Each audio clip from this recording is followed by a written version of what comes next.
CM Chandrababu అధ్యక్షతన జరిగిన state investment promotion board సమావేశంలో కీలక అంశాలపై చర్చించారు. పెద్ద ఎత్తున పెట్టుబడులకు ఆమోదం తెలపడంతో పాటు ఉద్యోగాల కల్పనపై నిర్ణయాలు తీసుకున్నారు.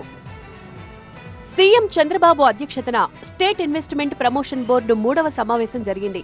పెట్టుబడులు, ఉద్యోగాల కల్పనపైన ఈ సమావేశంలో ప్రధానంగా చర్చించారు. 15 ప్రాజెక్టులకు సంబంధించిన పెట్టుబడులకు ఆమోదం తెలుపుతూ నిర్ణయం తీసుకున్నారు.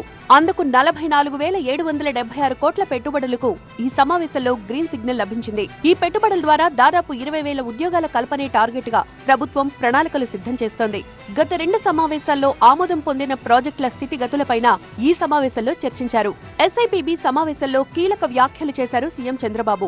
ఒప్పందాలపై పరిశ్రమల యాజమాన్యాలతో నిరంతర చర్చలు జరిపి సాధ్యమైనంత త్వరగా ప్రాజెక్టులొచ్చేలా చూడాలి అన్నారు.